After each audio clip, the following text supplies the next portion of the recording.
اچھا Bushra be be صاحبہ جو ہیں وہ باہر آ چکی ہیں، رہا ہو چکی ہیں 9 مہینے بعد. آپ کی ملاقات ہوئی ہے ان کے ساتھ؟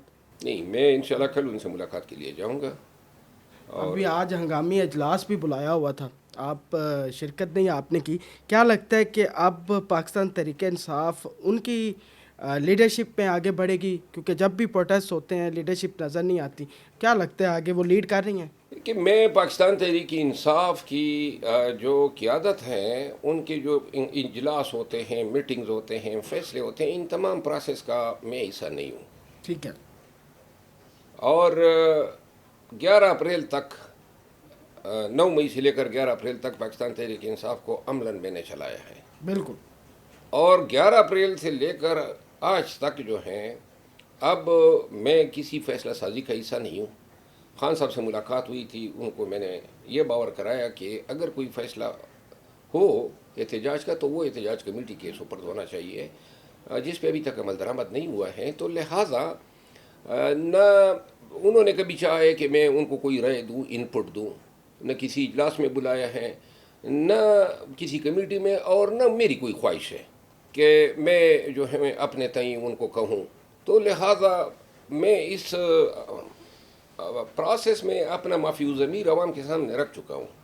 اگر کوئی اگری کرتا ہے تو کر لے، اور اگر کوئی اگری نہیں کرتا ہے تو لہٰذا میں اپنی رائے جو ہیں کسی کے لیے چینج نہیں کرتا ہوں. البتہ خان صاحب سے ملوں گا اور میں چاہوں گا کہ خان صاحب کو پرسویٹ کروں، اور اس پہ جو میرا نقطۂ نظر ہے احتجاج کے حوالے سے، اس پہ وہ ایک رائے بنا لے اور اسی پہ عمل درآمد ہو جاتا ہے گڈ انف. کیونکہ خان کی رہائی جو ہیں وہ ہمارا اب فی الوقت سول ماٹو ہونا چاہیے، ہمارا آبجیکٹو ہونا چاہیے.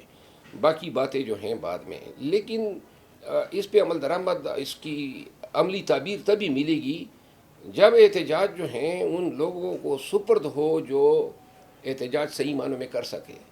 اور انشاءاللہ اگر خان یہ فیصلہ کر دیتا ہے تو میں صرف احتجاج کی حد تک جو ہیں باقی پارٹی کے جو انتظامی فیصلے ہیں ان سیاستوں سے میں تنگ آیا ہوا ہوں.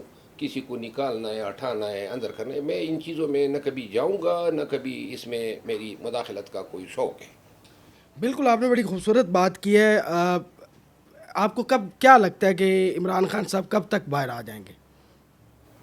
عمران خان صاحب تب باہر آئیں گے جب ڈی چوک پہ 1 لاکھ سے زیادہ، یعنی کم از کم 2 لاکھ لوگ جو ہیں ہمارے ساتھ بیٹھے ہوں. حکومت تو نہیں بیٹھنے دے گی. حکومت کی مجال اگر عوامی غیظ و غضب، عوامی قہر ان پہ ڈا گیا نا اور عوام نکل آئے تو حکومت کیا چیز ہے. اور یہ حکومت فرضی جیلی حکومت، ہماری حکومت ہونی چاہیے تھی. آپ یہ دیکھیں کہ 17 MNAs کی تعداد کو سٹریچ کیا، کہیں سپریم کورٹ کے قاضی فائدیسہ کا استعمال کیا، کہیں الیکشن کمیشن کا استعمال کیا، کھینچتے اب PMLN جو ہیں وہ 17 MNA، ان کی تعداد کم و بیش 140 145 ہو گئی ہے MNAs. تو لہٰذا یہ حکومت جیلی حکومت ہے، پنجاب کی جیلی حکومت ہے. یہ فارم 47 پہ الیکٹ ہوئے ہیں، تو ان کی کیا قدر و منزلت ہماری نظروں میں؟ ہمیں پتہ ہے نا، پوری میڈیا کو پتہ ہے، پاکستان کے عوام کو پتہ ہے. یہ سارے جو ہیں قبضہ مافیا ہیں. اور کب تک وہ کہتے ہیں نا بکری کی ماں خیر منائے گی؟ ایک دن تو آنا ہے. عوام نے جن کا ووٹ چوری کر کے یہ بیٹھے ہوئے ہیں، اور کس لیے بیٹھے ہیں؟ چوری کر کے جب آپ اقتدار کو چوری کر کے وہاں بیٹھیں گے تو اس کا مطلب یہ ہے کہ آپ کے مقاصد یہ تو نہیں ہے نا کہ میں نے عوام کی خدمت کرنی ہے، عوام کو حق دلانا ہے. عوام کا حق تو آپ نے چوری کیا ہے. آپ کے مقاصد ذاتی ہے، آپ نے لوٹ کسوٹ کر کے بھاگ جانا ہے.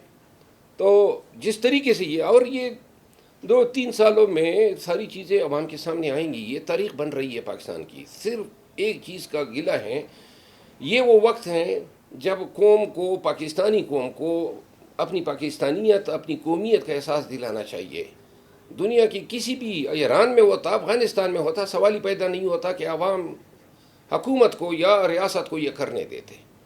ہمارے ہاں ہو رہا ہے، دھڑلے سے ہو رہا ہے، معیشت خراب، دیگر گوں، مہنگائی بڑھتی جا رہی ہے، پیٹرول، پھر امن و امان نہیں ہے، بدامنی ہے، دہشت گردی ہے، سیاسی عدم استحکام ہے، چینا جھپٹی ہیں، لوگوں کے گھروں میں گھس رہے ہیں، اغوا کر رہے ہیں، مار رہے ہیں، مینیز خرید رہے ہیں. یہ کس معاشرے میں ایسے حالات ہوں گے اور عوام جو ہیں گھروں میں بیٹھ کے ٹی وی پہ تماشا دیکھے گی کہ ہاں آج یہ ہو گیا، آج وہ ہو گیا. غیور قومیں جو ہیں وہ دوسرا موقع اس طرح نہیں دیتے ہیں. چاہیے تو یہ تھا ایک دن عوام پاکستان اپنے گھروں سے 2 قدم باہر نکلے نا, نظام ہی مملکت کا مفلوج ہوگا. اور پھر کیا خان کی رہائی, ان سب لوگوں نے ایسے گدے کے سر کے سے جو سینگ غائب ہو گئے اسی طرح غائب ہونا ہے, بھاگنا ہے. یہ عوامی غیظ و غضب کا سامنا نہیں کر سکتے. عوام نکلے گی بھی تو آگے لیڈرشپ نظر نہیں آتی, اس لیے پھر وہ واپس گھروں میں چلی جاتی نہیں, ہے. عوام یہ مسئلہ تو ہے نا. لیکن لیڈرشپ بھی نکلنی چاہیے. مسئلہ تو ہے نا. ہاں, اور مسئلے مسائل ہوتے ہیں, لیکن شاید ایک وقت کمپرومائزڈ ہو گئے ہیں سارے. نہیں, ایک وقت ایسا آئے گا کہ کوئی مسئلے کام نہیں آئیں گی. ایک وقت آئے گا مجبور ہو رہے ہیں, دیوار کے ساتھ لگایا جا رہا ہے, بلکہ لگائے جا چکے ہیں. اب کیا بشرا بی بی کے قیادت کے اندر پاکستان تحریک انصاف اور آپ بھی دیکھ رہے ہیں کہ اس کو اب آگے لے کے بشرا بی بی لیڈ کریں گی؟ نہیں, وہ نہیں وہ کر رہی. خاتون خانہ ہے, اس کا سیاست سے کوئی تعلق نہیں ہے. نہ وہ لیڈ کریں گی, نہ خان نے کبھی اپنے اہل خانہ کو سیاست میں آگے آنے کی کوئی حوصلہ افزائی کی ہے. تو یہ ویسا غلط پرسیپشن ہے. آج انہوں نے ہنگامی اجلاس بلایا, اگر ہو جاتا وہ یہ possible. خبر غلط ہے, کوئی ہنگامی اجلاس نہیں بلایا ہے. اس کی ترجمان مشال یوسفزئی نے اس کی تردید کی ہے. چلیں جی, بڑی شاندار گفتگو تھی. آپ کی ایک ویڈیو وائرل ہو رہی ہے پارلیمنٹ میں, آپ ایسے چیئر پہ بیٹھے گھوم رہے ہیں, شہباز شریف صاحب کو دیکھتے ہیں پھر گھومتے ہیں. کیا ذہن میں آتا ہے ان کو جب دیکھتے ہیں پارلیمنٹ میں؟ کون سی ویڈیو؟ مجھے تو علم نہیں ہے. بڑی زیادہ سوشل میڈیا پہ وائرل ہو رہی ہے, سارے ہنس رہے ہیں دیکھ کے. وہ شعر والی بات کر رہے ہیں آپ, وہ وہ جو پیچھے- ارشاد کا ہے, یہ میں نے دیکھی ہے کہ لوگ اس کو پسند کر رہے ہیں. مطلب آپ دیکھ رہے ہیں اور شہباز شریف صاحب کو ایسے دیکھتے ہیں, شہباز شریف صاحب آپ کی طرف دیکھتے ہیں اور پھر سیدھا منہ کر لیتے ہیں. آپ اپنے موج میں ہوتے ہیں پارلیمنٹ کے اندر. تو کیا ویسے شہباز شریف صاحب ہمارے وزیر اعظم ہیں؟ شہباز شریف صاحب ویسی کرسی پہ آرام سے ٹکتے نہیں ہیں. آپ ان کو دیکھیں نا, کبھی ادھر کبھی ادھر, بالکل وہ شکر ہے وہ ریوالونگ چیئر کو گھما کے نہیں رکھتے ہیں, آرام سے بیٹھا کریں. وزیر اعظم پاکستان کے منصب پہ وہ قابض ہیں. لیکن وہ تو یہ جو ویڈیو کا آپ بات کر رہے ہیں نا, میاں صاحب شعر سنانے کھڑے ہو گئے, ہاں وہ والی. اور پہلی دفعہ آیا تو قوم کو شعر سنایا, اور شعر کیا سنایا, عدلیہ پہ تازیانہ لگایا. تو شعر سناتے وقت جو ہیں شاید انہوں نے بڑی ایکسرسائز کی ہوگی, شعر یاد کیا ہوگا, وہ پھر بھی غلط سنا گئے. مولانا صاحب نے تصحیح بھی کر دی. آپ نے کہا جی بے ذوق لوگ تھے جو تصویر دیکھ کے آئے ہیں. نہیں, وہ میں جب تقریر کر رہا تھا تو میں نے کہا یہ ہمارے لوگوں کی ضمیر آپ نے خریدے, اربوں روپے دیے. انہوں نے کہا نہیں, یہ اپنے ضمیر کے مطابق چلی. نون کے جو ہمارے دوست تھے, ہمارے ایم این ایس, انہوں نے, میں نے کہا اچھا, تو میں نے کہا فی سبیل اللہ ووٹ دیا ہے. کہتا ہے جی نواز شریف کو ووٹ دیا ہے. میں نے کہا پھر تو بڑے بے ذوق لوگ تھے. یعنی کہ دیکھیں, نواز شریف ایک زمانے میں لیڈر تھا, اب اس کی لیڈری, اس کی قیادت, سیاسی قد و کاٹ جو ہیں, ہمارے دوسرے دوست اوہن چودھری اور اس میں کوئی فرق ہی نہیں ہے.